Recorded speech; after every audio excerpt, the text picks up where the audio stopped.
put the note on there to remind myself to record, but it doesn't work. Okay, we're recording. The meeting is started at 2:02 p.m. And we have just done a welcome to everybody who's here waiting for Joan. And Anthony's going to go ahead and share with us a membership survey that he gave out. Go ahead. Okay.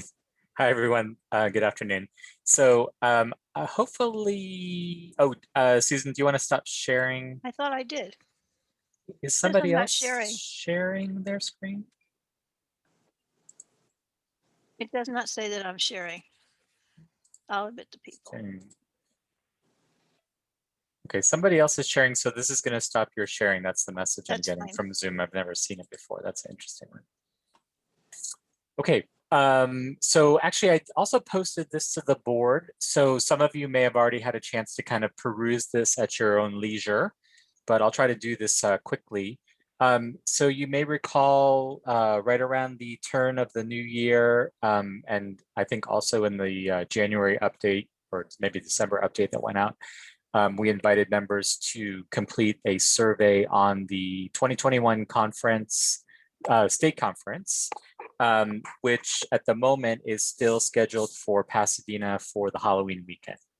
So we basically wanted to find out, what were people's druthers about actually attending an in-person conference in the fall of 2021, given where we were a month ago, vaccinations starting to roll out across the country, some schools considering going back to in-person at some point during the year. So we just wanted to kind of take the temperature of our membership, see where people stood, and also use the information in our subsequent talks with Joan, which we'll get to when Joan gets to the room. So let me just run through these quickly. We did have mostly members weigh in on the survey. We did have some non-members, and that's just the way these surveys go, the way they get distributed. We wanted to find out from our members, basically about their work schedule up to date or up till now. So it turned out that about 80% of folks are either working at the same level of hours, number of hours, or even more, versus about 20% or so who are working fewer hours, not less hours, fewer hours, ESL teachers. So, but we didn't ask for, how many members actually had gone down to zero. So we just wanted to know if it was, same, fewer, or more. Then we wanted to find out, do your schools or organizations have a plan for returning to in-person in 2021? About 60%, a little more than 60% said no.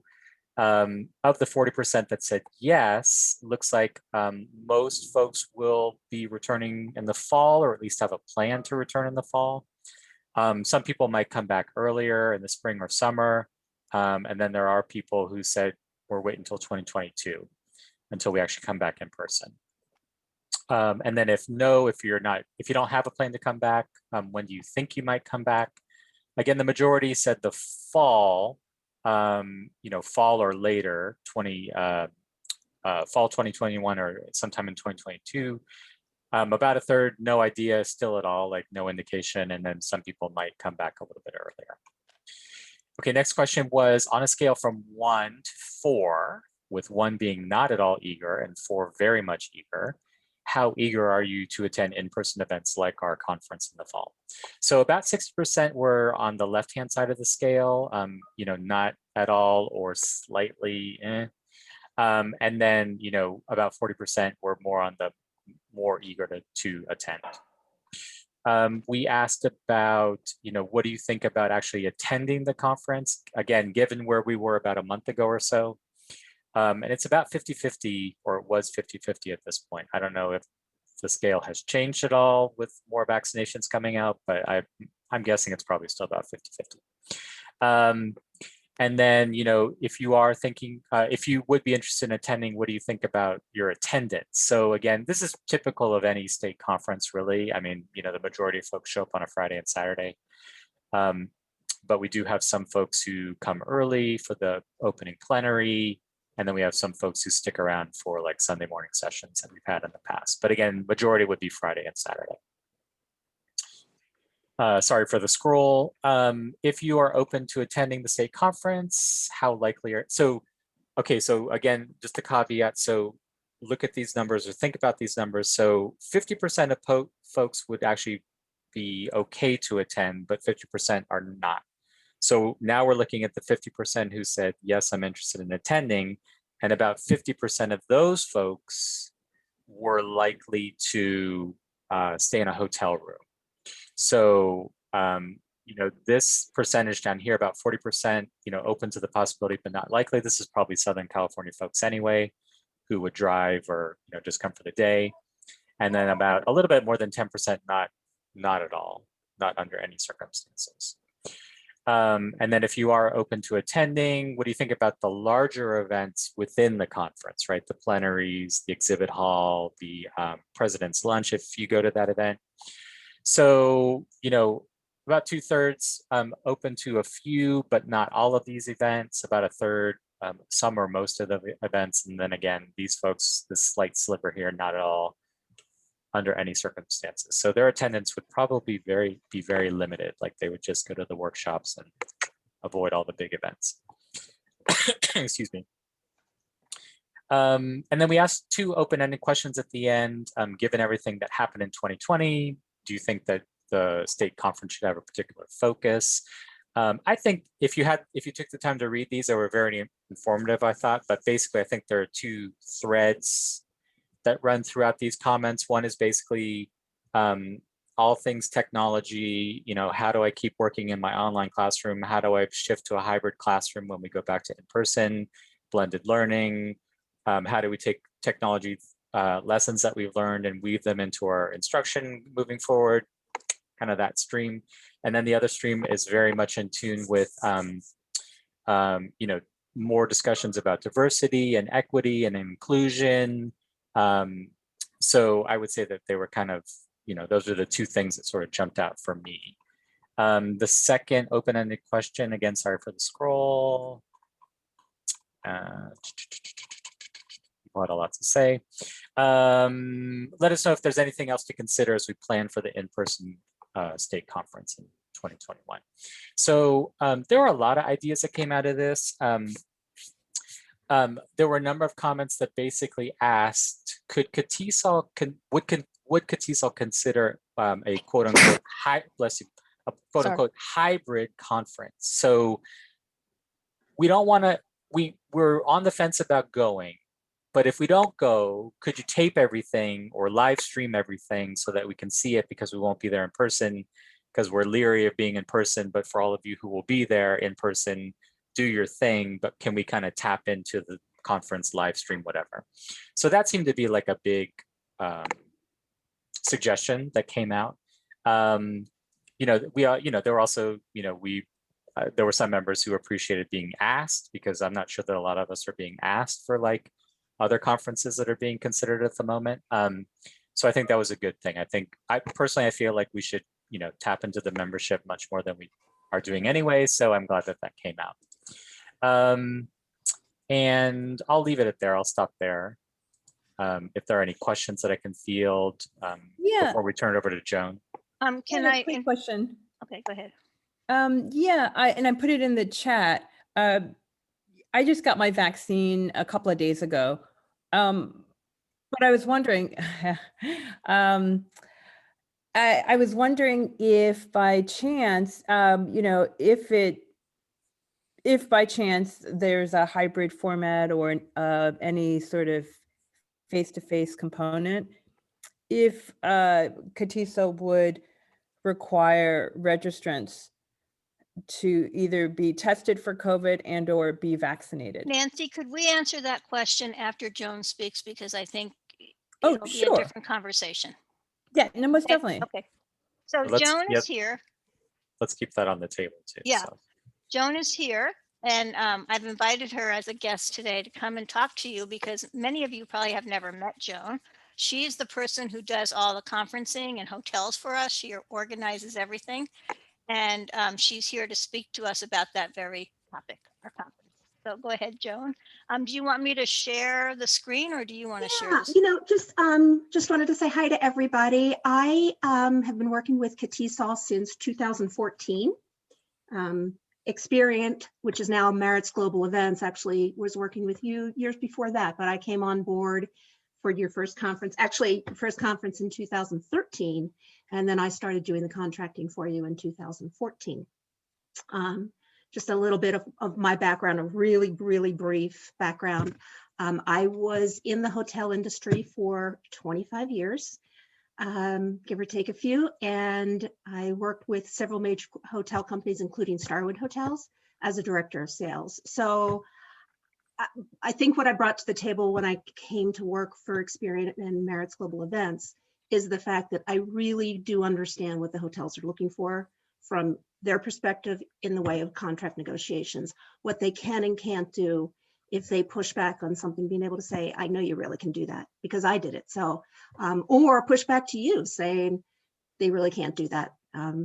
You're asking for something that really isn't feasible for the hotel to do. So that is what led me to work with Merritt's Global Events and work with Catesol.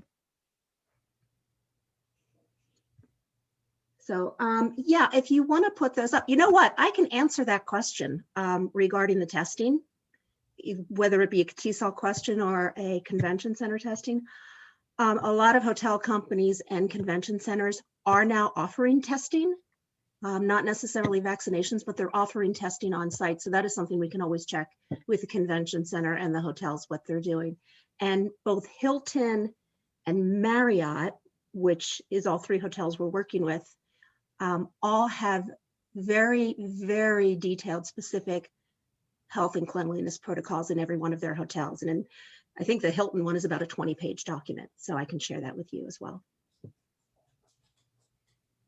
Actually, Joan, that's before you continue, and you'll get into this discussion, but just so everybody knows, the current arrangement in Pasadena is for the Catesol conference to be at the Pasadena Convention Center. And then we're currently contracted with 3 different hotels in the area.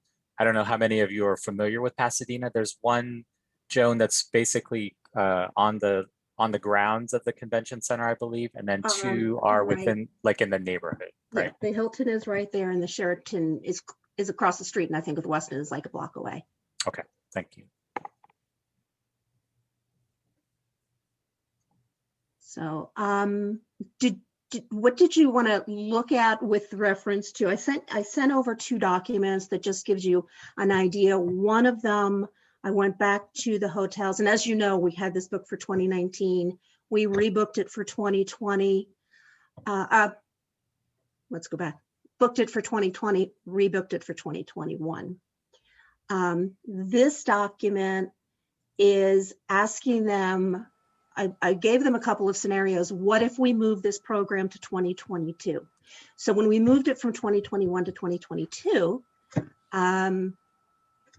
or 2020 to 2021, they did waive all cancellation fees, which is pretty much what all hotels did last year, give or take a few. Asking them to move the group again to 2022, a lot of hotels are now starting to buckle down. They have a lot of ownership, a lot of REITs that are owning them and saying, you know what, you can't, we're going to have to start collecting cancellation fees. Pasadena has been an unbelievably good partner, and they have agreed to move the entire meeting to 2022. They have these dates available, September 30th to October 2, with absolutely no penalty to Catesol. If we were to pay a penalty right now, if they were to charge us a penalty, it's about $88,000 that they would have every right to charge at this point, because it's truly not a force majeure at this point. But that's, with that being said, they are willing to move it. I asked them if we kept it in the 2021 program, what would they do? The convention center said they would work with us on the meeting space. However, we need to really look at the space because there may be social distancing involved still in October, the 6-foot social distancing. So they thought that you still might want to go ahead with holding the existing space. They would work with us on that. They would reduce the food and beverage minimum according to how many people actually showed up. Hotels came back a little bit differently. The Hilton just wanted to know, okay, what would this look like? How many people would actually be attending?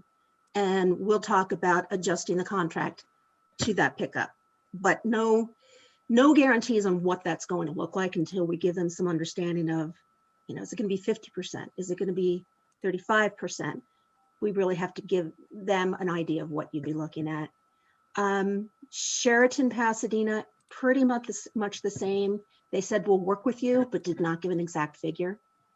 And then the Westin Pasadena said they would work with you at a 50% attrition. And then I asked them, what if you wait a little bit longer? All of the hotels and the convention center said, yes, they would work with you, but there's no guarantee on any space being available. So I think if you're going to do it, we need to do it soon. If you're going to be moving it to 2022, you'd want to do it soon. Because if we wait another month and the situation gets better and better and more people get the needles in their arms, they could very well come back and say, yeah, you know what, we want you to hold this and we're not going to let you cancel anymore. So the sooner you make the decision, the better. And that gives them a chance to resell this space as well. So, was there any questions on that from anybody, or I don't see anything the chat room? Joan, I just want to ask a clarifying question. So for sure that September 30 to October 2 weekend is basically our only option. It is. That's the Okay. only one that is available at the convention center. They went through all of their dates. That's the only date available. And understand, keep in mind, and this is if we move the dates to 2022, they will waive the cancellation fee. If we say we're just going to cancel and don't want to rebook, then you will be charged the cancellation fee. Right. Okay. I just wanted to be clear on And they're that. holding the space too for you. Yeah, exactly. I just wanted to be clear on that weekend date. Thanks. Joan, hi, this is Nirmala. Hi. Hi, I believe we met in We 2018. did. Yeah, Yeah, hi. yeah. Good to see you again. You too. Just a quick question. When is our deadline to let you know our final decision? The hotels have not given us a deadline, but I would say within the month, we need to let them know. So our plan is Okay, to thank vote you. on this today, Nirmala, not to worry, because I think the sooner we decide, the better we're going to be. Any other questions? Oops, sorry. No Hold questions? on a sec. Let me. Susan, there's that other doc. Does Joan want to talk about that other? Yeah, I'll bring it up if she Okay. wants to. Yeah. So we have this cost savings report.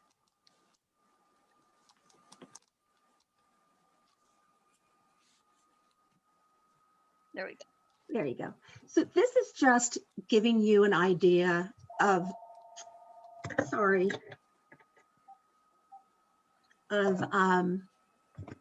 what we have done together over the past couple of years since I've been working with you, just breaking down some of the cost savings that have come to play each year.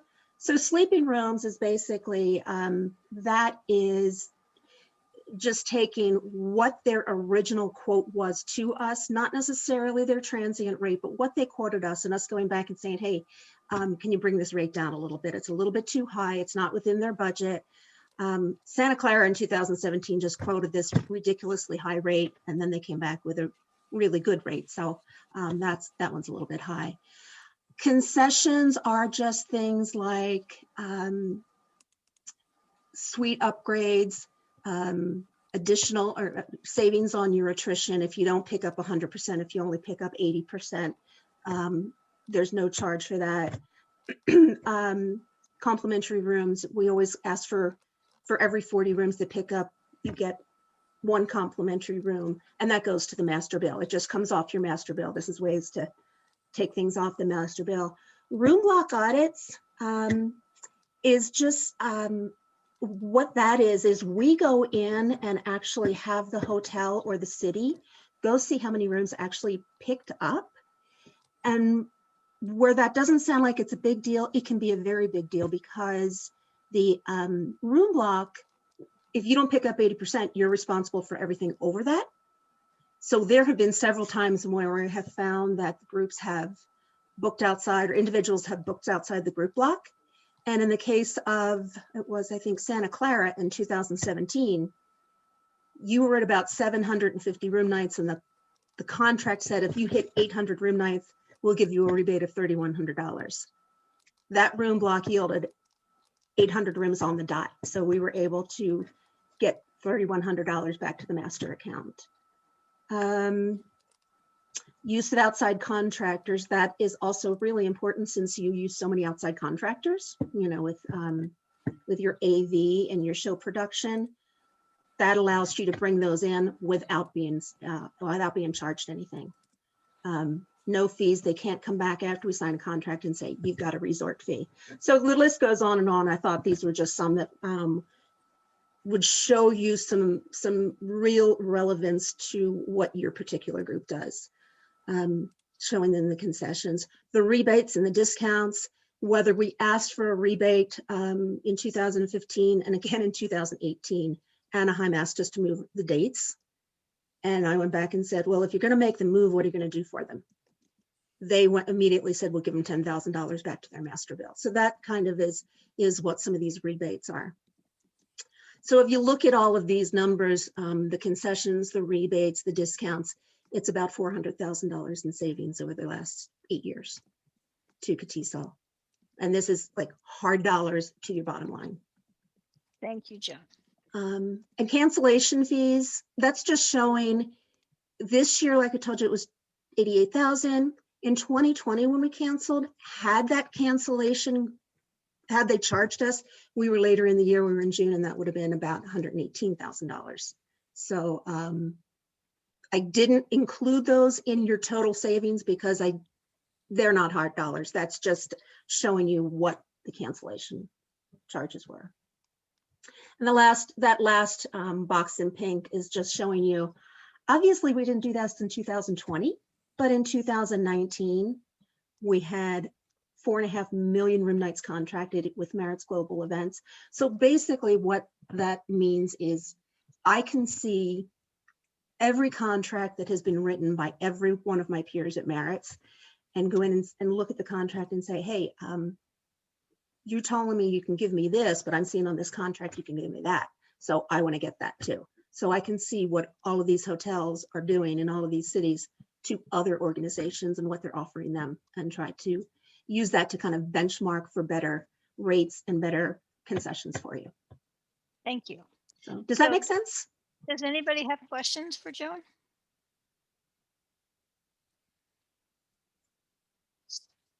So if there are no questions, do you understand what Joan does? Because I think it's important for the whole board to know who she is and what she does, since she's the one who helps us with all of our conferences.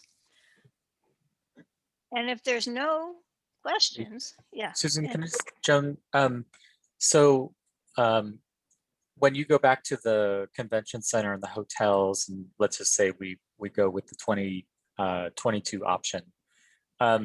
So what is it that needs to be done next? So in terms, I mean, is there further negotiations, or are we just basically signing a piece of paper, or what's happening? It should be really simple. I did not ask them, and I purposely did not ask them what the rate will be for next year.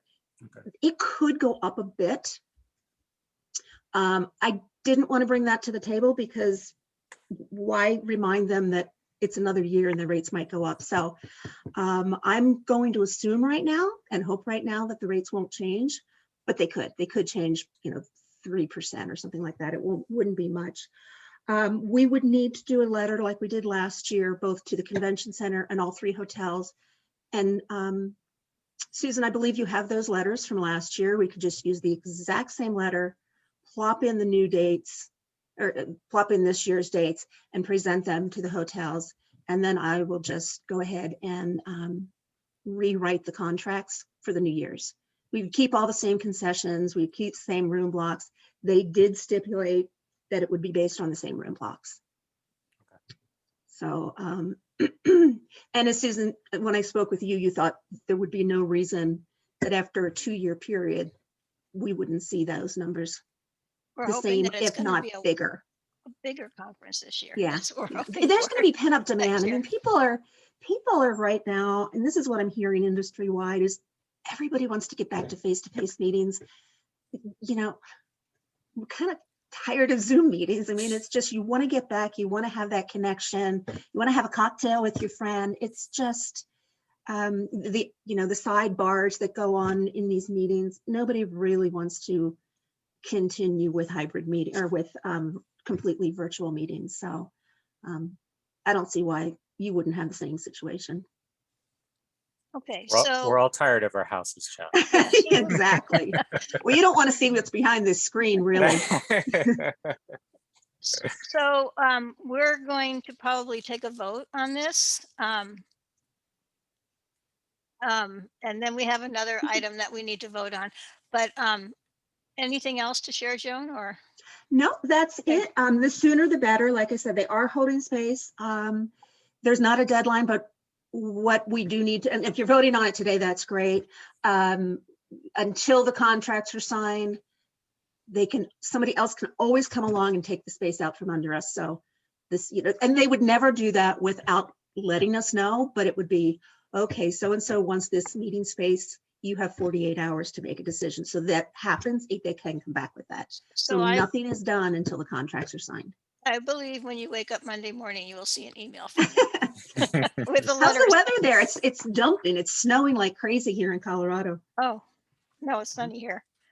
I live in a ski resort, so snow is a good thing here. That's not a bad word. It's not a 4-letter word.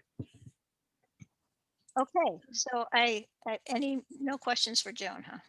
Okay, great. All right. Well, thank you Okay. all. Have a Thank you, great Joan. weekend. Thank you, Joan. And Thank you for coming. We appreciate it. You bet. You bet. Thank Have a you, great Joan. weekend. Talk to you Okay, next week. bye-bye. Thanks, Bye-bye. Joan. Okay, so what we need to vote on is we need to vote on the conference. So can somebody move? Well, we probably want to move it to 2022, but we need to vote on that. So can somebody make a motion? I cannot move. Anybody else who's a voting member can move. Sure, I move that we postpone the 2021 conference in Pasadena to 2022 in Pasadena. Can somebody second? I second. Discussion? Sorry, Nirmala? Yeah. Mhm. Yeah. Yes. Discussion. Susan, I'm just wondering, if I know people, if they could look or visualize the 2022 fall calendar, does that weekend present any problems that we as an organization foresee? Anything else big on the calendar that we're not considering at the moment that would get us into trouble if we are doing it the same weekend as whatever? Is it a religious holiday? Is it a holiday of any sort? Is it anything happening in the CSUs or the UCs, or that we need to consider at all? If anybody has anything. So Can someone look up the calendar of holidays for the Jewish holidays? I'm looking at it right now and it's, Okay. well, hold on, let me double check. It's okay. I've got it. So the Rosh Hashanah, this is Margie, is September 25th through September 27th. And then that's Yom lucky. Kippur is the 4th. So I think we're in between the two, Wow, right? that's amazing. That's pretty good. So Okay, so I don't hear we Susan, need to can I ask move a on. question? Yeah, go ahead. This thank is Lisa. Sorry, I'm just thinking about the conference, and they were talking about how she was talking about how people are going to be excited about going back to face, after being on Zoom for so long. But I was kind of thinking about my administrator, because right now with everything virtual, they're not having to pay teachers or whatnot, or people in their staff to go travel and stay in hotels and pay for expensive registration fees. You know what I mean? They're kind of happy that there's no face-to-face conferences right now. And so I don't know if that would be a consideration. Like if you do face-to-face, is it all face-to-face, or would there be a hybrid Well, consideration. we would have to talk about that later. Okay, The problem is if we don't have it, we pay $88,000. yeah, So, or we It's have it in 2021, which I really don't feel like we should be having a conference in 2021. right. And so I think we have to hope that we can get enough people to be able to pay the high fees. It's going to be, once.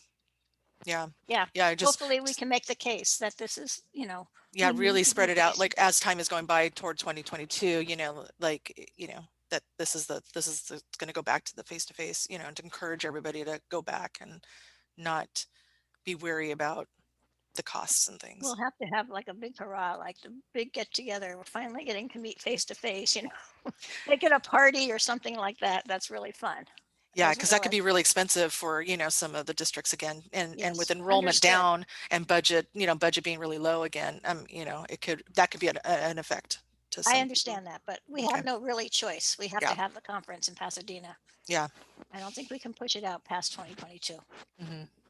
My And, understanding. oh, No, go ahead.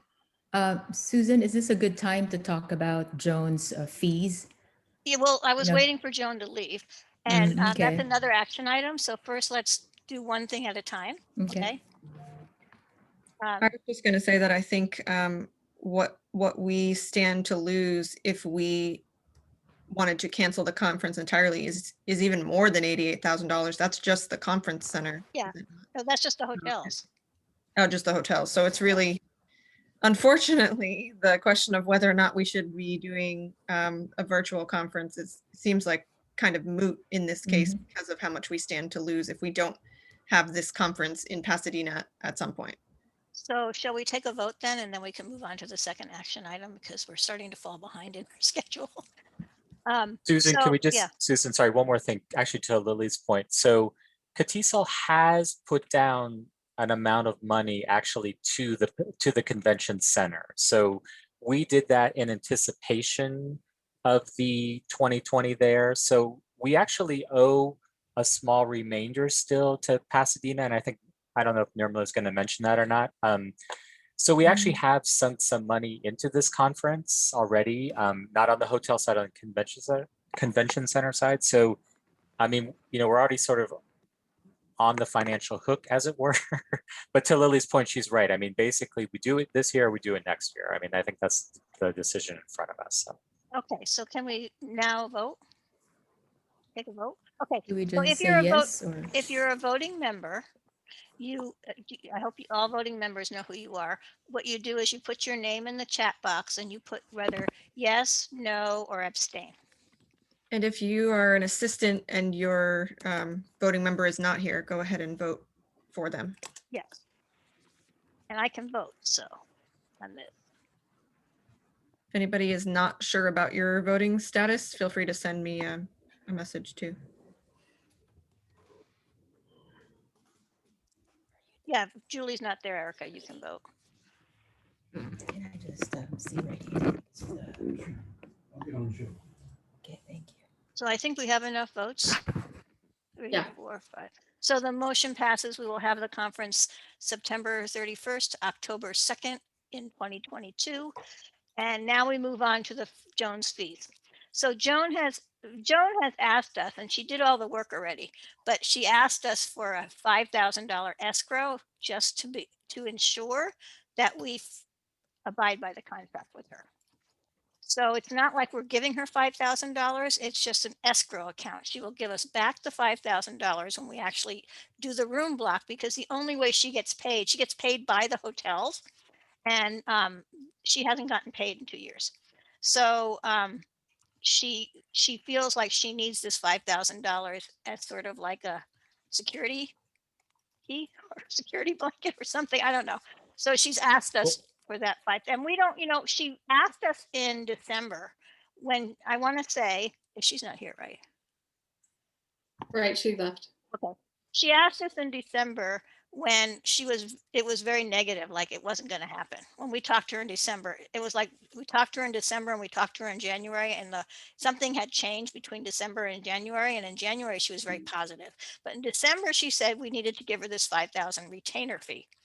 And she would pay it back to us when we had the conference. I don't know, since she did all the work already, I don't know if she still wants it or not, but since she did ask for it, I wanted to vote on whether we could give it to her or not. Susan, can I fill out the details a little bit here? So Joan mentioned that she works for this organization called Maritz. And so this is actually what they call a client service agreement. This is actually issued by Maritz. So Catesol would sign this client service agreement with Maritz for Joan's services. And as Susan said, yeah, I mean, she's done a lot of the work. It is, yeah, I am a little unclear as to whether we actually still have to pay this Yeah. to her or not, or even to sign this agreement. My sense though is that we probably will end up doing it. And, you know, I think Joan also detailed the history that she's had with the organization. I think a number of us know her and have worked with her in the past. So, so we know who she is, and you know, I feel okay paying her the $5,000 for her And we had an services. XCOM meeting and we talked about it and we all decided that the 5,000 was worth what the services were. And we So would we, get that money back yes, when the conference actually happens. yes. Yeah. So it will come back to us. So I need somebody to move that we pay Joan the 5,000. Susan, I can make a motion, right? Yes. Okay. I move that Catesol sign a client service. Let me get the name of that document again.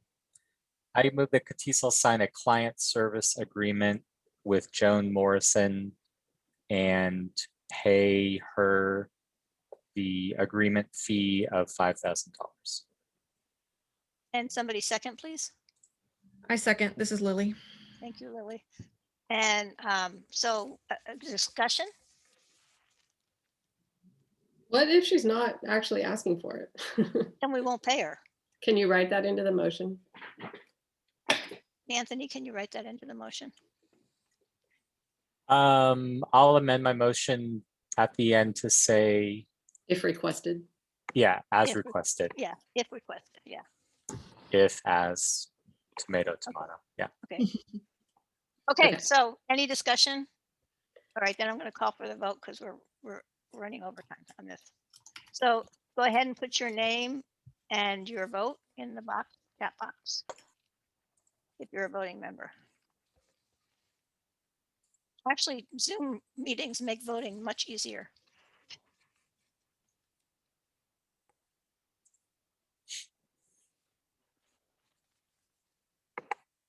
And then let me know when we have enough votes. We have 8 right now. So That's that's enough. Okay, that's good. enough. So then the motion passes. Thank you so much. And Anthony and I will get on getting the new team ready for the fall state conference, which will be done virtually again.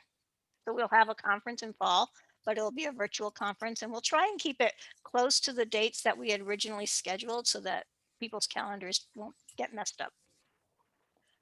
Okay, so let's, the next item on the agenda, am I still sharing the screen? Yes. It doesn't show me the sharing anymore. It's changed. So we are going to approve the 2020 minutes, which everybody was sent already, correct? So they're not reading it for the first time, right? Yes, December 2020 minutes were sent out previously, and we did make some changes based on people's comments. Great. And Can I so, make a, sorry, this is Marcia, may I interrupt? When I click on that link, it goes to October 16th, so I'm confused. oh, that's right. It's October 16th. Oh, my mistake. Let me put the right one in. Okay.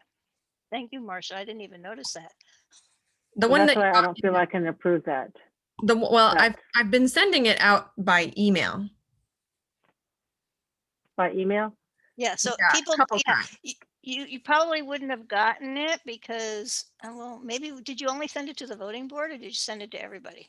Let me find out. I'm not a voting member anymore, so I would have guess sent it maybe to that's why I everybody. was. Send it to everyone for Okay, comment. for comments that everyone would have gotten it. You would have gotten it, but let's see if it's there now. Yeah, it. Let's see. I I see open- the problem. In the last email, it linked to the October ones. Oh. Let me see if it linked to the correct minutes in the previous email, because the last one was just a reminder. Well, that's the one I clicked. I wasn't getting, You know, I have not gotten any of the messages from the message board since January of this year for board 2020 to 2021. I checked and my name is there as a member. So I wrote a ticket because I think that's odd. So has the link So changed I yet? swam over to the message board through the website, and I came up with October 16th again. So not sure that anybody else has seen it, but Yeah, I'm sorry to say no I haven't. problem. Attempting to fix it at the moment. I apologize. So we'll come back and vote on those later, and let's have Nirmala do the Treasury report. Sure. Sounds good. Okay, I'll stop Sure. sharing, Nirmala. Okay, If let I me can, go ahead and start sharing here. Okay, you can share now. Hello, everyone. Good afternoon. Happy Friday to you all. And so let me go ahead. First, special thanks to Bentley. I see that you're here.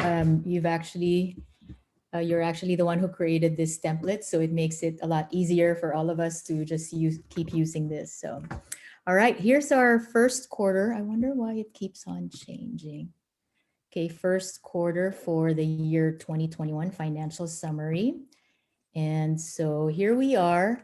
Our starting balance in December was 28,000, a little over 28,000.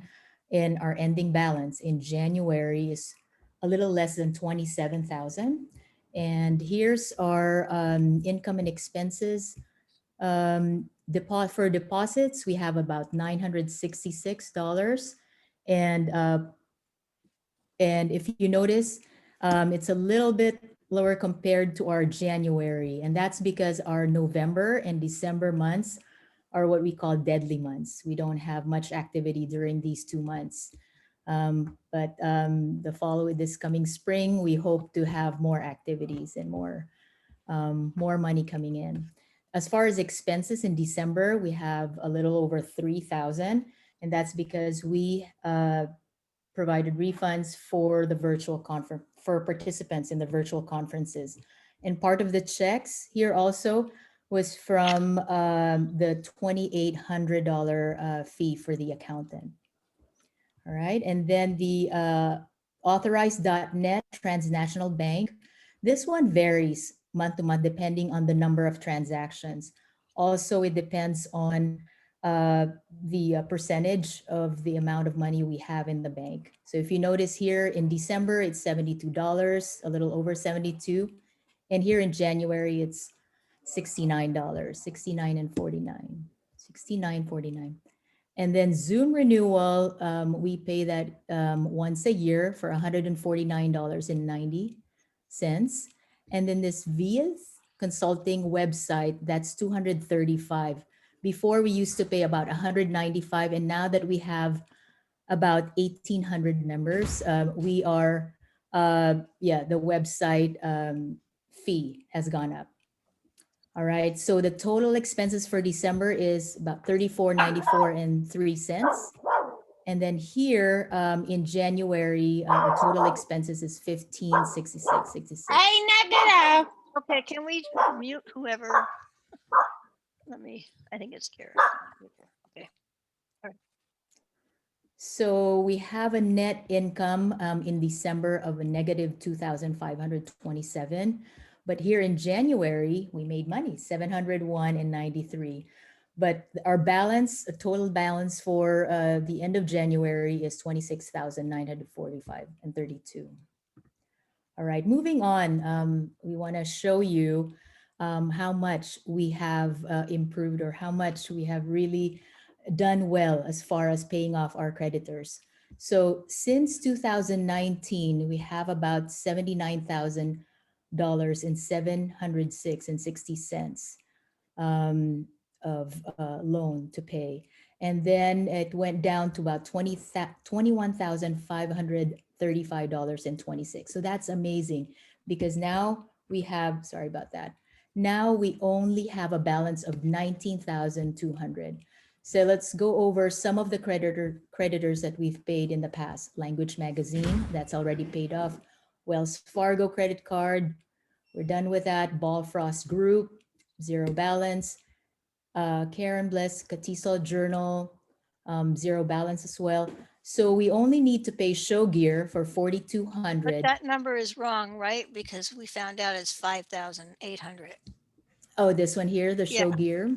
Yeah. Oh, okay, 5,800. So I'll make an adjustment to that one. Thank you, Susan. Okay. And then Ellen Lang, 4,900. Susan, 10,100.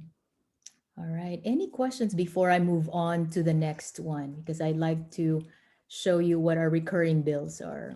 Oh, by the way, so total debt that we've had, I think this one is more than that because of now the change in the balance. It's 101, more or less, $101,241.86. That's the So just organization. wanna, That's yeah, the that's the, organization I inherited. We inherited. yeah, so that's amazing because we're down to 19,200. So great job to you guys who have worked hard in keeping this, yeah, so it's a round of applause. All right, so questions, you guys? No? Okay, all right. Moving on to the next one. Can't see the chat at the moment, but let me go ahead and share with you the recurring bills. Oh, the chat is all good stuff. Okay. So Can you guys everybody's happy. see this Word document? It says the recurring bills Right now, your screen is frozen. frozen. me. Okay, let me go ahead and reshare. Okay. Okay, here we go. How about this? Yeah. All right. So just want to share with you. So every Thursday night, Susan, Anthony, and Rob and myself meet together virtually and decide how we're going to present this. And Anthony came up with the idea of putting together this sort of glossary for you guys to know. And this one was actually helpful for me because I'm pretty much a new board member. So I really have to understand what's going on with our finances. So as far as the franchise tax board, we pay 25, and that's a yearly fee sometime in March. That's our state tax. We have the TSOL dues because we're an affiliate of TSOL, so that's 450 every April. And we have the Acero Insurance directors and officers policy renewals. So in case we get sued, if we ever file a bankruptcy, for example, God forbid, then we are covered. And that's 1207 every April. Okay, and then we have GoDaddy.com. This one, according to my understanding, will go away by 2022, right? Because now we are going to have a new website domain. Correct me if I'm wrong, that's going to be free. Okay, so feel free to correct me, Susan or Anthony. Margie can correct you on that one. Okay. Nirmala? Margie corrected me. I'm Okay. I was about to type it, but I'll just say it really quickly. Yeah, Go we're ahead. just holding on to the catesoljournal.org site until we get Mhm. enough traffic at the new site that we're unveiling shortly. So that's just, it's not very expensive for that domain name for the year. Cool. Great. Thanks, Margie. Nirmala, Go ahead. would you Anthony. mind, could you just make your screen or your document Bigger? a little bit bigger, please? Sure. Yeah. Okay. Will that Perfect, work? perfect, Okay. perfect. Okay. Thank All you. right. No problem. And then the Hartford Insurance, that's something we pay for also on a yearly basis. That's 786. And that's the insurance for Catesol when we have face-to-face meetings. And then we have the PO box where we receive our mail. That's 106 per year. And then QuickBooks, that's our financial or accounting software. That's $377.50. That's paid every June. And then we have the California Secretary of State, $25 every October. And then Zoom renewal, $149. That's every December, and that's for our web virtual meeting room. And then for our member leap, okay, V consulting website, that's $235. And I mentioned earlier, we used to pay $195, but this is a good problem because now we're getting we're growing, and we now have a membership of about 1,800. So that's great. Now we are paying $235 monthly. And then this one is a credit card fee, and it varies based on the number and amount of transactions. And this is a monthly fee. So just to give you an idea of how our fees are processed. So when registration happens, it's done through MemberLeap, and then Authorize.net does the clearing or approval of that transaction. And once that's approved, Transnational Bank will then process the check to go to our Bank of America. So there are actually 3 steps and 3 different agencies where we pay our fees. First, it goes through MemberLeap, and then Authorize.net, and then Transnational Bank. So I hope that's clear, because I had to clear it in my mind also how that works. And then as far as the Pasadena Conference 2022, Anthony alluded to this earlier. So we owe a total of $14,974.87. So not due until September 2022. Woohoo. So yeah, we have time to save up on this. So any questions, you guys, before I share this link to Lily so she can include that in her report for the minutes? Yes, No? Margie, there is a fee for Stripe. It's the same percentage as PayPal, because we're going to be using Stripe for the next virtual conference, if she wanted to know that. Yeah, it's the same exact price as PayPal. But it's only a price per transaction. It's not a fee that you pay up front. No, it's just a price per. Okay, transaction. thank you. All right. So Nirmala, you did a great job. No, thank you. Thanks And for your help. I Yeah. hope that we call it like a glossary of fees, so that you kind of know where the money goes all the time. And I hope that was helpful for you. It was for me Yeah. to see it all in one piece of paper.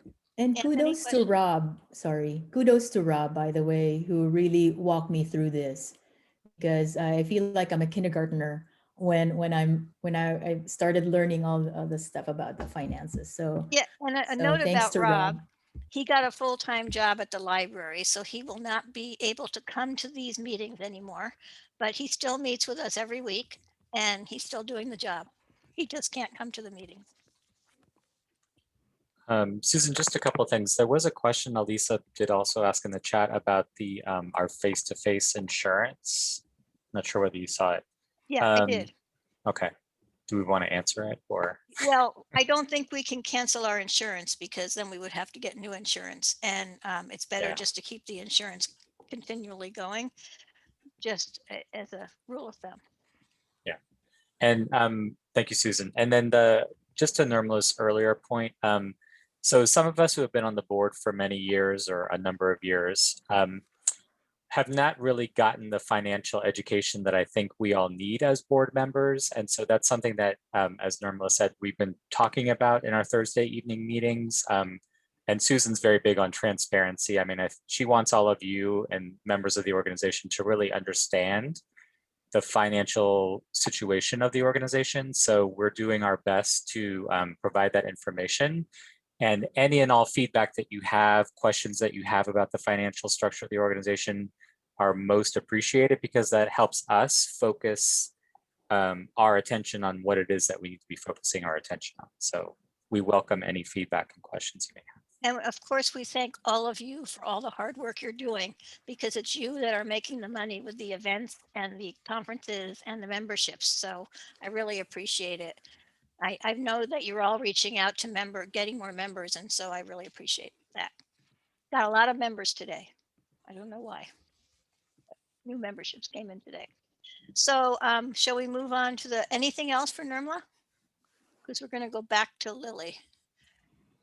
Let me share the screen and I'll pull up so maybe, Lily, we need to give a few minutes for people to look through the minutes.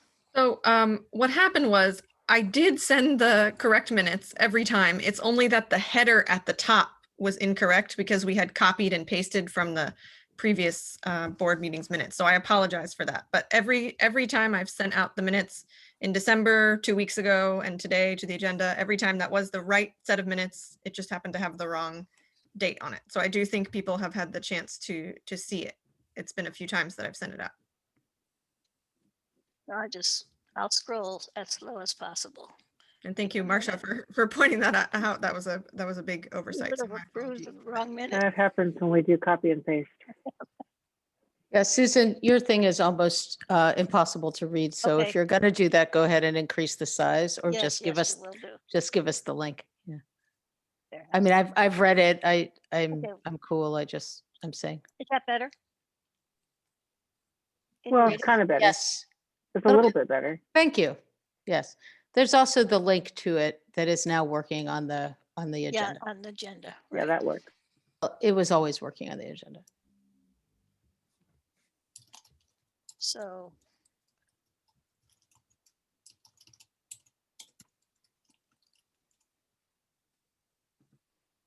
Am I going too fast or is it okay?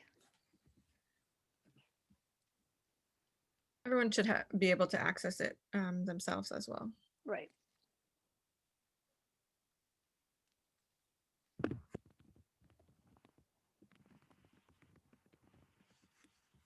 So if you're, I'm not done with it, but we're getting there.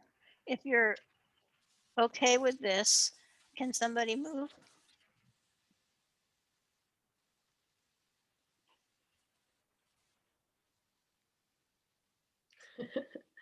I'm assistant now, so I don't think I can move. I was always the mover last year. Yeah, somebody needs to move. And Yeah. I can't do it. Yeah, This is Cara, and I can move. I Okay. can move that we approve the minutes Okay. that and have can- been shared because there was an incorrect title. So I will move that we approve the minutes that have been previously viewed, but shared here. And that's it, right? Yep. And who would like to second? I can second that. Thank you, Regan. Okay, so all in favor, go ahead and put your name and say yes, no, or abstain.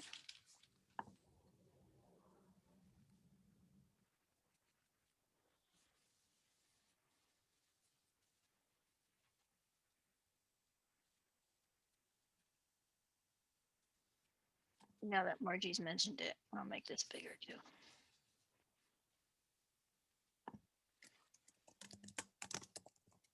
Thank you. Okay, so the next item is the DEI statement from Catesol that Nancy worked on with Monica. And I sent it to all the voting members to read in advance, Nancy, so that we would not have to read the whole thing here and you could just get input. And we need to vote. This is about the January 6th insurrection.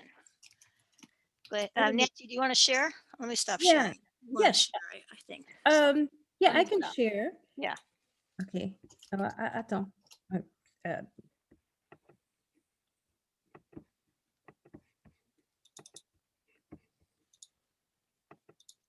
Okay, can everyone see my screen? I can make it, oh, okay. Okay, so thank you, Susan, for sending it to the board members in advance. I just wanted to read it briefly, or if I don't have to read it, if you've already, has everybody had a chance to see the statement? All the voting members have.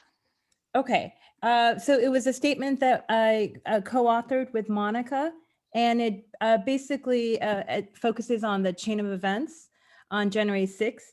And I know that we had a chance to run the statement by both Anthony and Susan. And I think what's important about the statement is the sort of the call to action. And so I'll sort of scroll down towards the sort of action items, if you will. So long story short, in the context of the upcoming May Regional Conference under the direction of Song and Kimmy, Catesol Susan has set aside a spotlight panel for diversity, equity, and inclusion. That'll be on Friday, May 7th. And then on Saturday, we'll have 2 breakout sessions. So the goal in the context of this document and the chain of events and in the context of the political, racial, and social climate would be to address some of the issues that have emerged as it relates to the TESOL profession. So long story short, we'll be focusing on fostering civil dialogue, focusing on professional development opportunities at the 5 levels, conducting research, and focusing on ways to advocate for racial and socially just practices. So I can stop the we need share.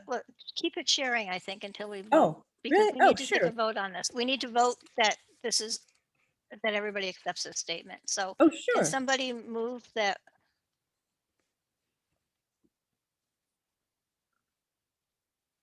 Somebody can move. I've read it and I vote that we move to accept the DEI statement as written. And somebody second, please. I'll second it. Thank you, Anthony. And okay, so again, put your name in the chat box and say yes, no, or abstain. You didn't get a chance. You can Well, abstain. you might want to ask if there's any discussion, no? Oh, right. Is there any? I'm sorry. Is there any discussion?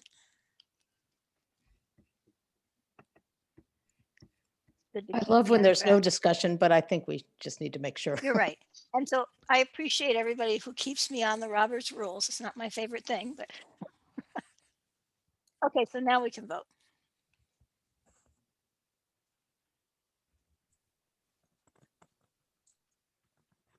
Okay, so I think that's approved. All right, so Nancy, you can stop sharing now. Okay. And then I just had 2. Question. This Hi, this is question. Marcia. Yeah, hi, Marcia. Yeah, I have a question. Where do we want to post this? Oh, Yeah, perfect. Thank you, Marcia. That was my question. Thank you for so I guess I know that the last time we had a statement, it went on the website. So I was wondering if vis-a-vis Marcia's question, if someone would make a motion to vote whether to post this to the website. we don't need a motion for that. We've approved it, so we can put it where we want. That's right. So we can add something to the website if we'd like to do that. That would be Yes, And great. maybe what we could do is update what we have there now as a statement that we had that was created last year Yes. and put this one up as an update. and the Margie says social media accounts as well, Nancy. Pardon? Margie suggested we post on social media that we have, this is our statement. Oh, okay. Okay, perfect. No, that'd be great. So to Marcia's point, it would go to the website, and then to Margie's point, it would also go on the social media platforms. Correct. No, that's great. Hey, thank you, Marcia, for making room on the website for it. Okay, Nancy, you can stop sharing so we can go back to the agenda. Did I stop sharing? Did you? I Yes. see it up there, so. I don't know. Yes. Is that now Okay. gone? Yeah, now I Okay. think I can, okay. And So, then okay, go ahead. And then I just had, the other item that I wanted to bring up vis-a-vis diversity, equity, inclusion is to see if we could recruit some of the former, current, and incoming Catesol presidents to consider making a donation to the Catesol Ed Foundation for the Diversity, Equity, Inclusion Grant. And then along with the and I say that because we ended up moving the deadline or the submission deadline to March 1st because we only had 3 applicants. And then I also wanted to ask the level chairs. The grant is designed to have 1 representative from each levels. So if there's a way to also recruit and solicit applicants by way of the K through 12 chair, the University College Chair, the Community College Chair, the Adult Education Chair, and the Intensive English Program Chair, and as well as the IG Chair. If there's a way to, so I was wondering what you would recommend as far as what would be the best way to facilitate that outreach? Nancy, do you have a link for the description of the grant? Yes. Is that in the chat box? Sure. Is it, Lily, is it, okay, I can put that in the chat box after. And then I guess the only other thing with regard to diversity is that I will be trying to work with the board and members to see if they would want to be part of diversity profiles, whether it's for Black History, Women's History, Native American Month, and I can send out a message on the message boards. But that's it for diversity. So thank you. Thank you. Okay, so we're on this number 6, which is the new IG that Margie suggested last time. And I don't know where we are on this. I know we haven't voted for this. Margie, did you want to spend a few minutes talking about it so we can? I will go super fast. So I've put a link there to a Google Doc that has the, let me pull that up on my end. I can share my screen, but I think you can all just see it if you want. It's, I put a short description. We left this at, people were going to tell me what the next step was after getting signatures. So I was asked to write a description. So I wrote a short description here on this Google Doc. Again, thank you for sharing that. And then below that is the petition with all of the undersigned folks. And I think that Nora has checked these to make sure that everyone is in fact, or I'm not sure who checked, somebody checked it to make sure that everyone is a member. So here's a short description. And I don't know what the next steps are after that, except maybe that's it. And you all can ask me questions if you'd like. And I don't know if the next step is to vote to have the interest group join the lineup, or if there's another step in the process. I'm all for voting if we can vote. Anthony was, I saw that in the minutes. Yes. That we just read. It said Anthony was going to do something I and know. check on what and bring it back to today's meeting. Right. So thank you, Marcia. So yes, so there is this effort at this kind of corollary effort to get our Catesol documentation in proper order, and we're still working on it. But basically, I think at this point, Margie, et al., I think we should move ahead with this. I think you've done what it is you need to do, and you know, I'm still tracking down the proper documentation that will tell us exactly what to do, but I think we have the right steps, so I think we should move forward with this. Okay, so we need somebody to move. Why don't I make the motion too, so I can take entire responsibility for this effort. So I move that, let me see here.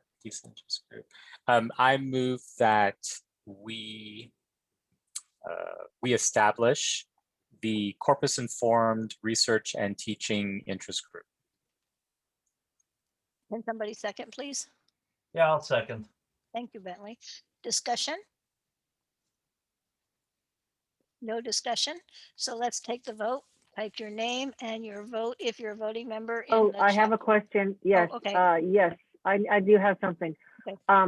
Having formed an IG before, I believe I recall that besides the petition and the description, there should also be 2 people who have agreed to be the coordinator and assistant coordinator upon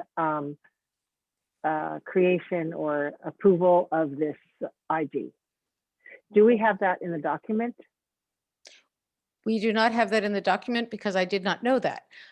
That Oh, okay. said, I am perfectly willing to be a coordinator, and I don't know if you're willing to vote on this with the understanding that I am not concerned about finding someone to act as the interim, coordinator elect. But if you feel that we need to wait to take the vote, I understand.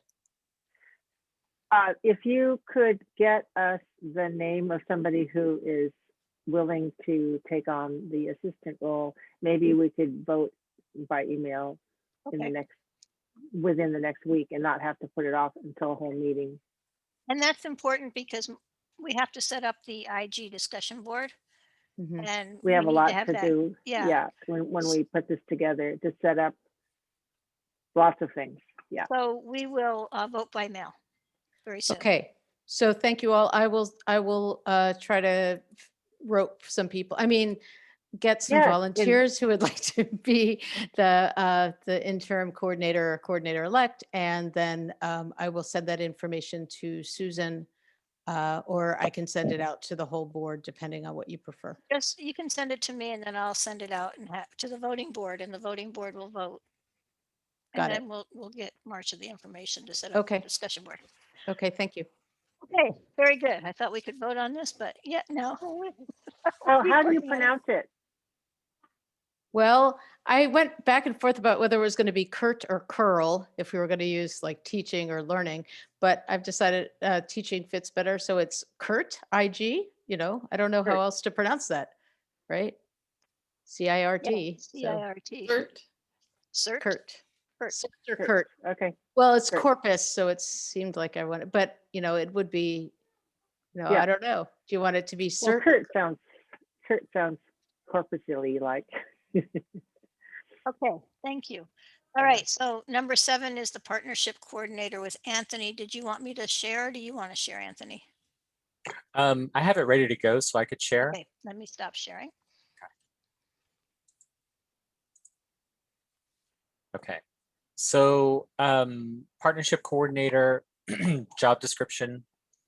We talked about this or I introduced the possibility of adding this new coordinator position to the organization at the last board meeting. The description that I had at the time was kind of a draft, but I've gone through and cleaned it up a bit. So it's basically what you saw in December, just kind of slightly edited here and there. But basically, this is a person who would be working to better partner with other organizations, other professional development organizations, and other organizations that are out there, I imagine on a variety of matters. So we've given, we do have some actually current partnerships at the moment with some other organizations. One of them, for example, is CCAE, California Council for Adult Education. I'm the liaison to their board. So what I can do is I can make them, the other thing is at the meeting, we talked about this issue that we haven't entirely resolved yet, and that is actually the number of board members. So this would potentially be an additional board member to a number that we feel is currently over our limit. So at the moment, what I'm hoping to do is actually just approve a motion to create this position, but not staff it just yet until we keep working on some resolution to that number or getting more clarity on that number. So I can either make a motion, or if someone would like to make a motion to bring this coordinator position into existence. Anybody can move except for me. Why don't Voting I member. Okay. I'll go ahead and make a motion. So I move that, excuse me. All right, could I just jump in for a second real quick? Oh, sure. Yeah. I am in principle all for this position, but I'm unclear on how we're voting to add another position and just not fill it with a person, because I think when we're talking about the number of board members, we're talking about the number of positions and not the number of people. Isn't that right? Yeah, we might have to wait on this. That's a Anthony. good question. So I think that's maybe what we still need clarity on. Yeah. Right, because we have many, we have many positions that are not currently filled at the moment. Or they're either we're in the middle of transitioning them out because they haven't been filled for a number of years. So Lily, yes, I'm not sure. Yeah. So for example, if you count the number of active positions right now with people in them, it's more than 60. Some of those people have more than one position, but the number of positions that are currently filled and considered to be board members is more than 60. So we will clean this all up at the next October business meeting. And because we are revamping our organization, we would of course need to revamp our positions and all of that. So, and our manuals, we have to revamp everything. So our plan, I think, is to do all of that and then have it ready for the October business meeting. I think we can also put this issue of counting and exactly how to count on the docket for our next XCOM meeting too, because yeah, I'm confident that there are more than 60, but there are different ways to count it, and we should decide how it is that we want to count. And if we need more than 60, we make more than 60 and we bring it up to the business meeting and put it in the manual. The bylaws. Yeah, right? the bylaws, right. So, but I think we're going to need more than an XCOM meeting to clean this all up. So we'll have to have a working group. So I'll get back to you on when, where, and how. Does a working group doesn't have to be all voting members, right? It can be other people who are interested. Yeah, it could be a group Yes. like a previous group who actually went through the bylaws and cleaned them up and such, and it was kind of a working group, quote unquote. So let's consider consider. Right, the board can create any ad hoc committee that it wants with voting members or not. So, okay, so now I'm not quite sure what I should do. I think you should hold off until we clean it up, Anthony. I think you should lead the ad hoc committee. Yeah, make it an ad hoc. Lead the ad hoc committee to figure out our board positions, and then you can add one. Okay. Ready to ad hoc with you, Anthony. Oh. Okay, can I write that in the minutes? Anthony will form an ad hoc committee to. Well, it address was Susan's. positions. It was Susan's idea. So why not? Let's flesh it out a little bit more, maybe at the XCOM meeting. So that's not. So next step is XCOM. We'll discuss. Yeah. Okay. So back to the minutes then. Anthony, are you finished? I guess so. Okay. Level reports. So once again, we're really not getting very much on level reports. I did get from the community college, and Reagan had to leave. So that's unfortunate because I really wanted to give her help. She's asking for help with her level wrap for the virtual conference. So, you know, our virtual conference is a combination of what we used to do as regionals, but we can't meet.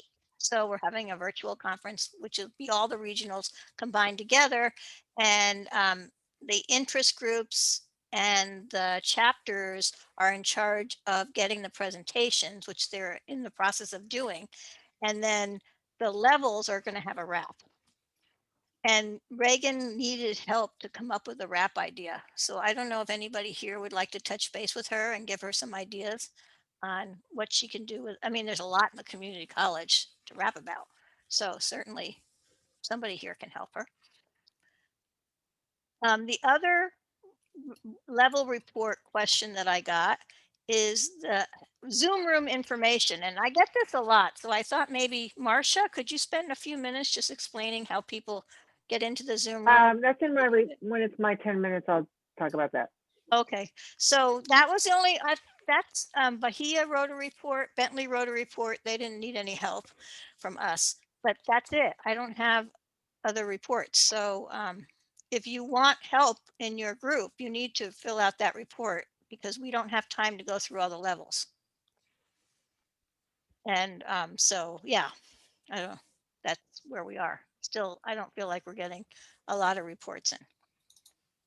Susan, Margie has her hand raised. Yes, Margie. Hi, sorry. Just a follow-up about community college. Did she happen to mention what her other forum was going to be? I think they have 2 sessions.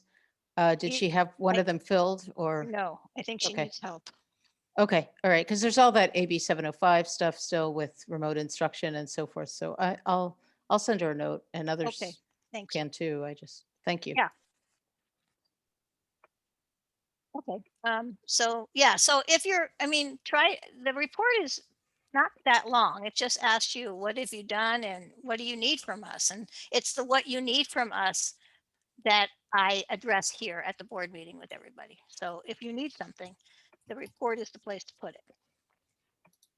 Okay, so then we'll move on to Marcia and the website and professional development and events, and she will talk about the Zoom room. So I will stop sharing if I can.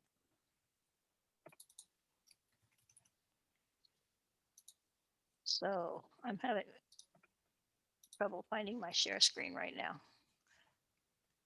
It's taking me too long. Let's see if I can find it here. No, it's Zoom has changed a little. Oh, good. Marcia kicked me off, so that's great. Thank you. Okay, I just kicked you off. I hope you That's don't okay. mind, guys. I don't. So I will just go through quickly what we have, what I have to announce. Good to see if I can click through this. On our website, on our home page, I hope you have visited our homepage. If you haven't, please notice that we have Susan Gare, the interview, top and center. So I'm glad to have Susan on our homepage. We also have a link to the spring conference. I won't take much time to talk about that because that will be done by our chairs of the conference. Events, I keep updating everything and bringing new events in. So take a look at those. Communication, under the communication link, there's been a little bit of change in how the newsletter has come out and has gone through many different kinds of changes. We do have a new newsletter. Do we have newsletter on the schedule today? No, but let's introduce her now. All right, yes. So Kara McDonald, yay, is going to take over as our editor. There were some kind of confusing things that happened in the past with our newsletters showing up and not showing up. So I just took it upon myself to kind of reorganize that page. And now we have right now all the volume from the year 2020 listed here. And we are, if we get to our ambitions, we may be able to put up not only the future ones from 2021, but also past issues. That's if we get to that point. Under membership, Anthony volunteered too and performed the change, the update of the volunteer form. So happily we'll get some people who would like to participate on different projects.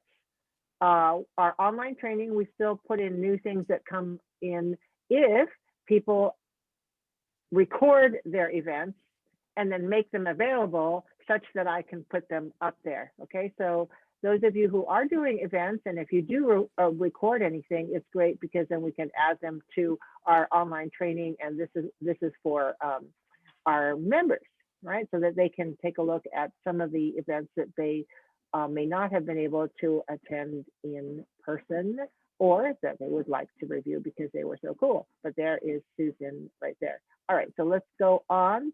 Going back to I have what a question, else we have. Marcia. Oh, okay, go ahead. The volunteer form, the problem with it is nobody was looking at it. So who's going to be the person in charge of the volunteer form?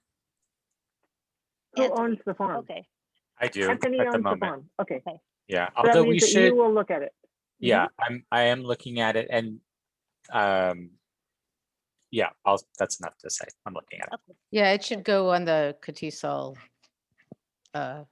Yeah, Margie's taking the account. words out of my mouth because yeah, we should, but that's a separate issue. I knew but you were going to say that. So. Yes, thank you, Margie. Okay. Okay. Because we're short of time, I'll just point you to this. We've had professional development events from teaching of pronunciation, teaching English in the workplace, online training, materials, writers, technology, enhanced language learners. Los Padres is giving their conference tomorrow. Our research writers and K through 12 level. So we've had events so far this year that are either already been given or are planned. So those are very cool. Lots of things that are going on. I just like to point you back to, if you're interested in finding out about how to engage your level, how to engage your group, how to engage your chapter. Anthony and I did a little session last semester, and we have that on archive. So take a look. There are lots of events on the calendar. Our board members, our board meetings are there. So whenever you know that we have board meetings, you can go and register and get the Zoom link. In fact, you can do this for all of the future meetings, and therefore get them onto your own calendar, whether you use Google or Outlook or Apple Calendar. The PD events, of course, are on the calendar, and so is the spring virtual conference, which is at the top of the events page, because that's our next biggie. For reserving the room for making any kind of an event or meeting or wrap session with your level, group, or chapter, this is the link to reserve the Zoom room and the date and the calendar for your event.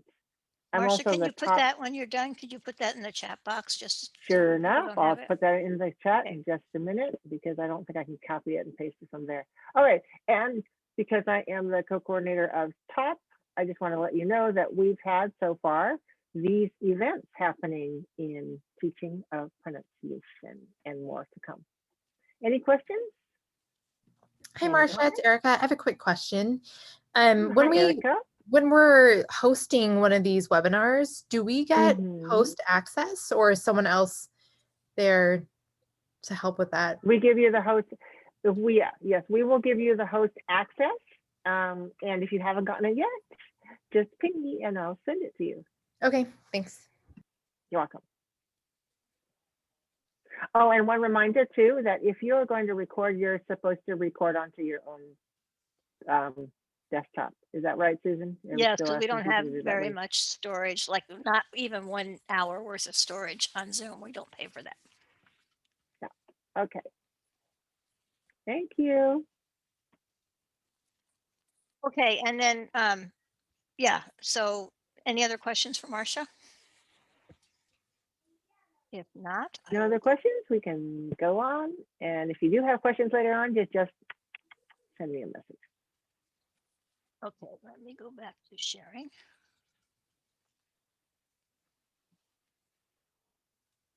Okay, so Anthony, you are next. Reminder to post Catesol Oh message yeah, board. so Marcia did mention it in her presentation about the video to watch to learn how to do that. But I think to Nancy's point earlier when she was talking about the DEI effort, so all of this stuff is like fantastic stuff that we keep need to reminding members about. So I just want to say thank you to everyone who has been working to get your message boards up and running and getting, you know, the word out and such. And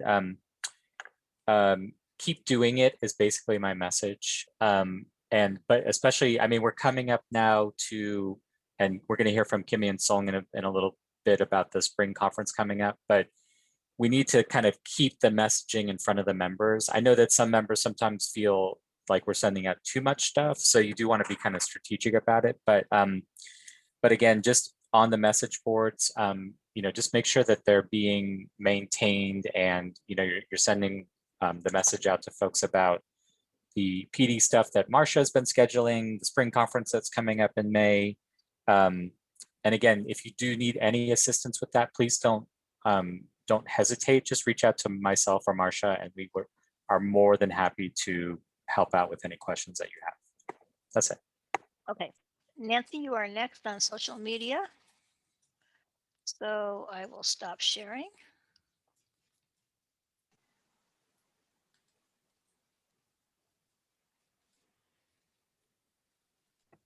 Okay, I'm just gonna, I'll just cue this up for a second. So I can share. Oh, hey, Song.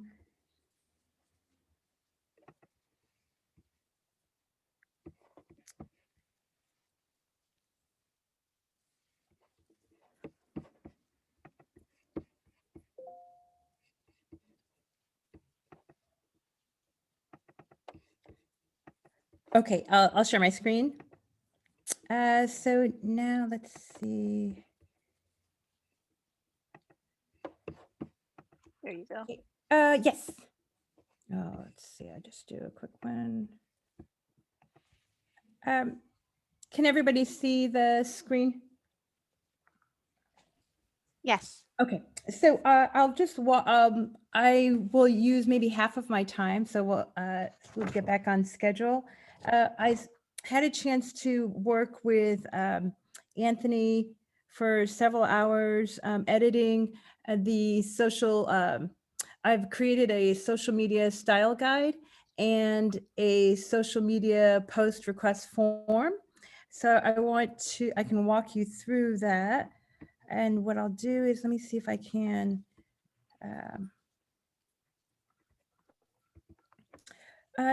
So in the last update, I posted the social media post request form, and we worked it so that on the actual form at the very top, the goal is to get a sense of what your needs are with regard to the posts.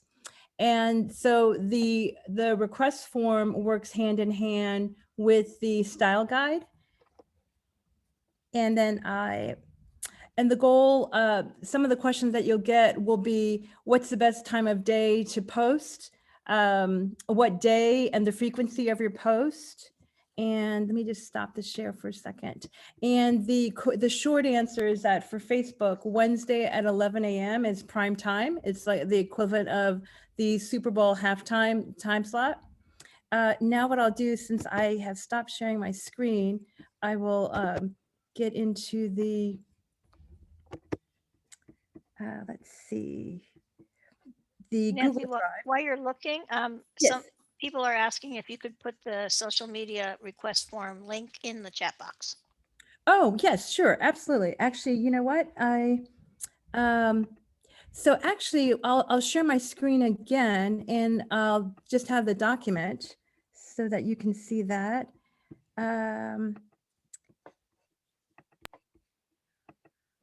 Okay, yes. So I'll send this link. So this is what the form looks like. It has, you'll put your name, your email.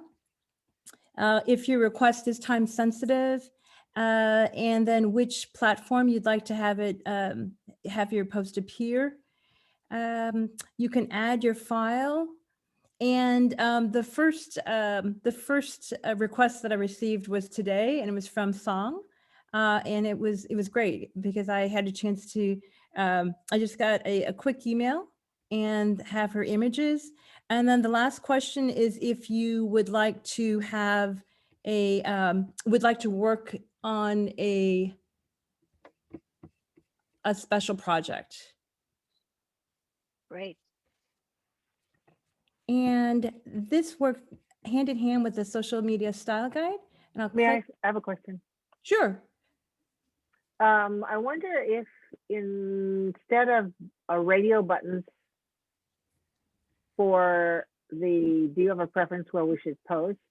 What if you were to post, to have it be, you can select more than one? Oh, yes, you can definitely select more than one. So if you wanted only Facebook or no, you can't. Oh, say it Not again. When you use a radio button, okay, it means that you can have that. There's only one choice that you could make. If I wanted it, I don't know why I would, but if I wanted it to be both an Instagram and a Facebook post, I can't choose that. So you just have to change the type of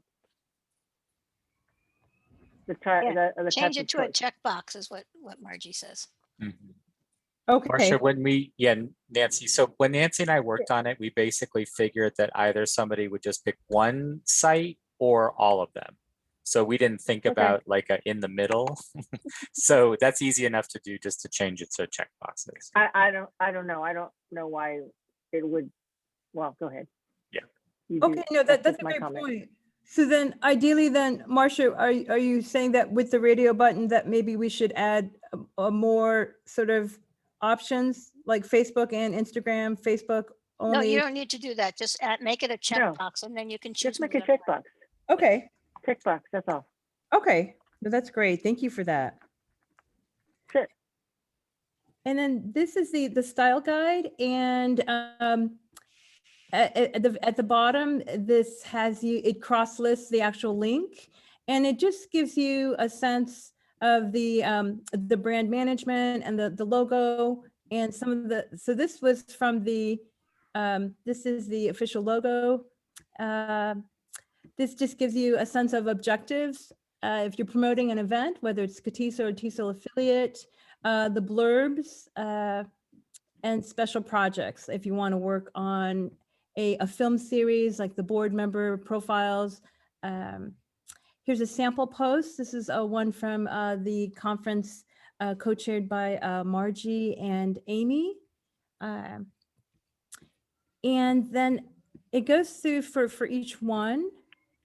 It gives you a sense of, now Instagram was the one where you have a couple of options.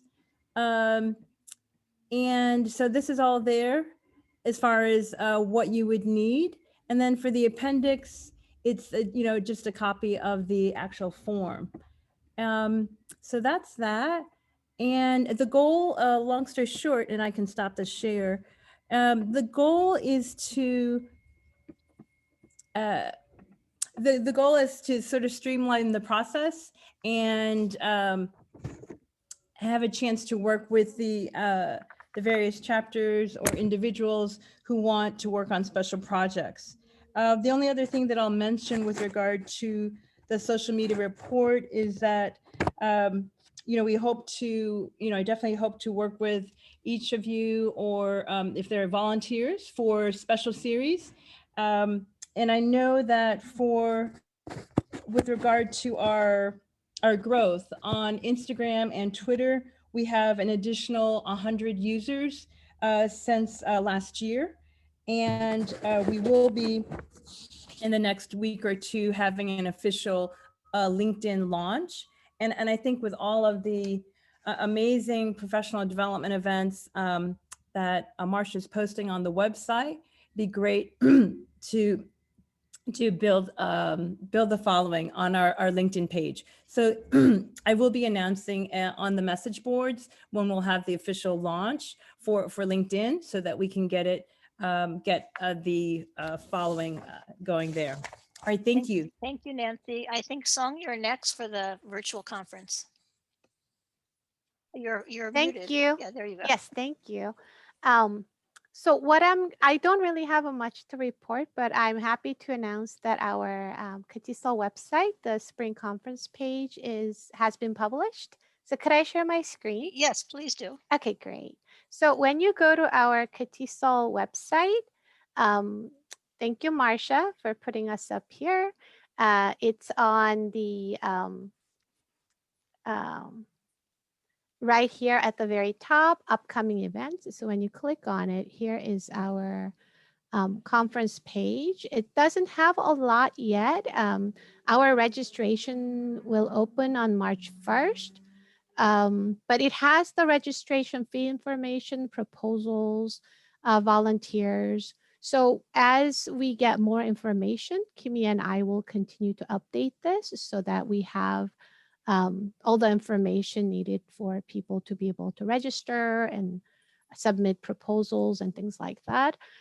Just to let you know, for the volunteers, we are in need of volunteers for Jacqueline's team. She's the leader of the onboarding team, and she is going to be, we're going to be actually announcing for people to sign up to volunteer so that we can host or co-host the concurrent sessions virtually, and also to onboard the presenters. We need volunteers to be able to train and have training sessions. So Jacqueline's gonna reach out, and then I'll try to post the email onto our message boards, asking for volunteers.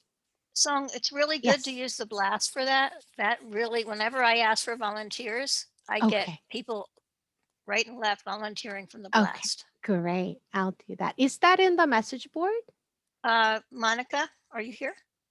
Monica's our blast editor. Yes, I'm here. Oh, Yeah. Yeah. So by blast, great. I think Yeah. I think let's maybe the nomenclature is blast is the same as the update, Yes. which Monica does. Yeah. Right. I'm sorry. Yeah. The update, Right. yes. Same Update. thing. Okay. Great. Well, a blast So- is different, right? So the Yeah, updates that get blasted to us all. Yeah. Monica So does the update, which is the way to go, because if we do too many individual things and members get Right. upset. right. So do I just email Monica asking her to She has send? a link. Can you put the link in the chat box, Monica? This Yes, is good advertising absolutely. for you too. Great. Thank Yeah. you. Thank Everybody, you. if I'm you have looking something for customers. membership, put it in the update. Sorry, not the Great. update. Good, good. Thank you so much. And then the last thing is we're in the process of like updating our base camp, but that's gonna be we're communicating through base camp, and then the master calendar it's been added, and we put all the events in the calendar. So if you are part of the committee, please check the base camp calendar, and then that way you can see like what's coming up and all the due dates and things like that. So thank you so much. I have a and- question. Can I ask you a Sure. question? Sure. Are the proposals going to be right now on the website? It shows that the proposals you have to write to a particular person who's in charge. Right. Are they? Is it not going to be done on any kind of a form? Right. Actually, Kara has Or is done. that coming? So, right. So Kara has the form already. She's shared it with her chapter coordinators, and Bentley has shared with his IG coordinators, because everything's going to be in-house. We are only accepting proposals from Catesol members only.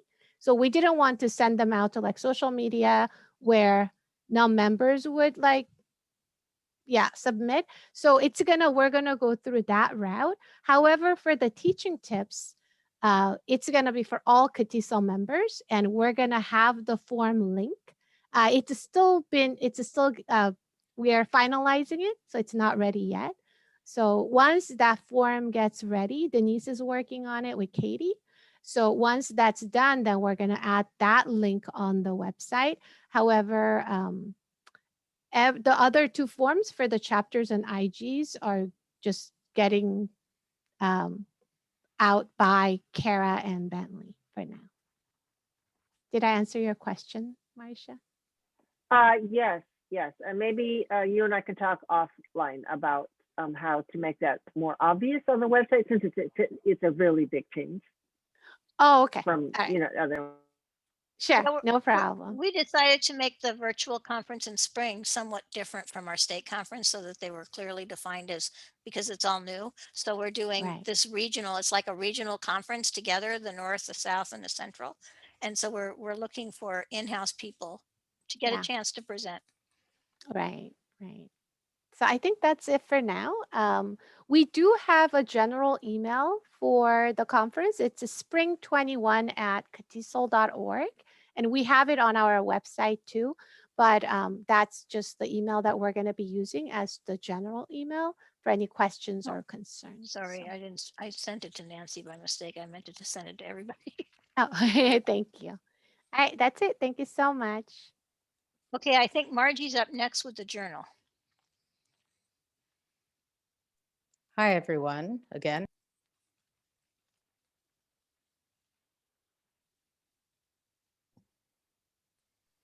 Sorry, managed to not unmute myself despite clicking it. I'm trying to go super fast, so much for that.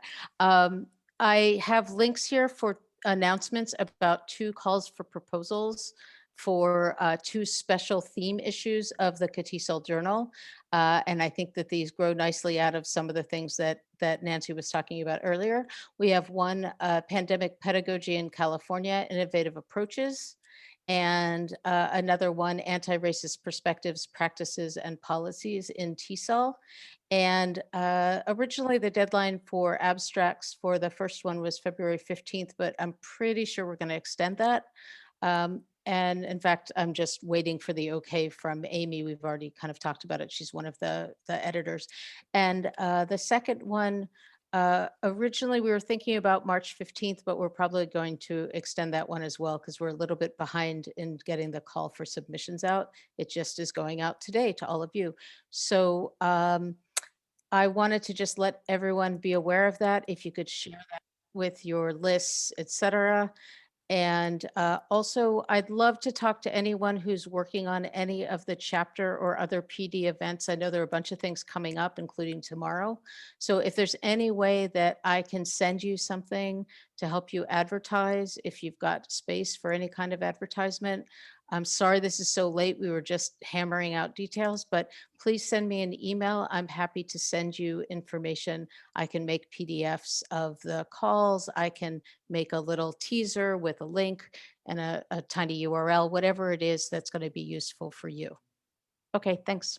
And applause to Margie for winning the Virginia French Allen Award at Catesol. Yay. Well, Okay. thank you to Susan for nominating me. Okay, so I'm gonna stop clapping. Okay, I started clapping again. Share the screen. I think we're almost done. Is everybody seeing the screen? Yes. Okay. So we have tomorrow, we have Randy. Randy, are you still here? Yes, I'm here. Would you like to advertise a little? Yeah, sure. Go ahead. Thanks, Susan. Tomorrow from 9 a.m. to noon is the Los Padres chapter spring virtual conference. And we're having a plenary address by Dr. Keith Fultz at 9, followed by concurrent sessions. And registration is starting at the Catesol homepage if you're not registered. Thank you. Okay, great. So I think Kara, did you want to talk about the other chapter events that are coming? I don't know, she's not there. Okay. So we'll go on. Lily would like you to remember to fill out the volunteer hours, especially the ex-con must do this because it goes on our income tax form.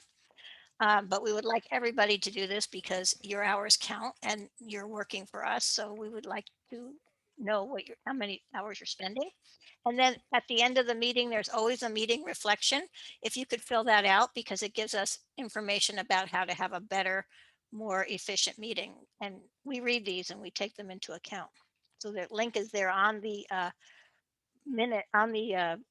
form, and I'm going to share the link with everybody in the chat box in case somebody didn't get the link.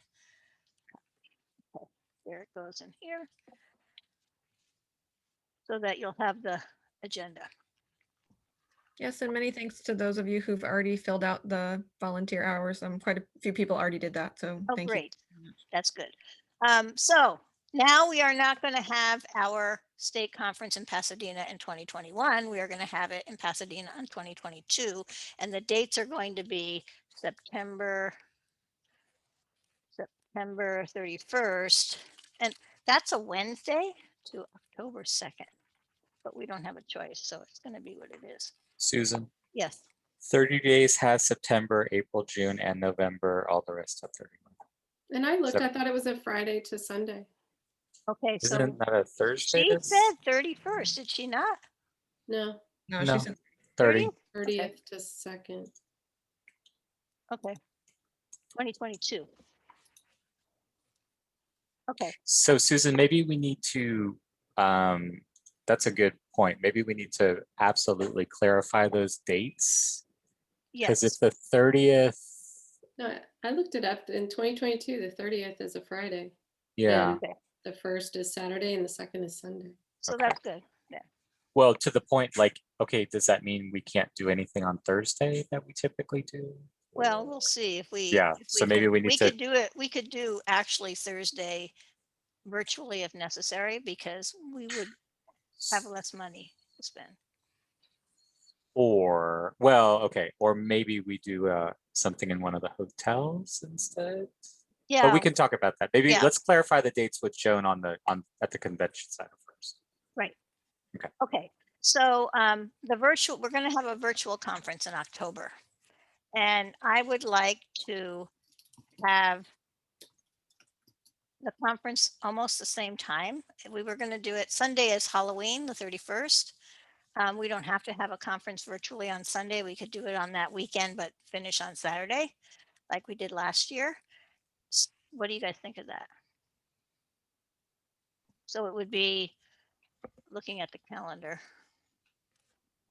I certainly think avoiding Halloween is a good idea because I remember a number of members were unhappy about that.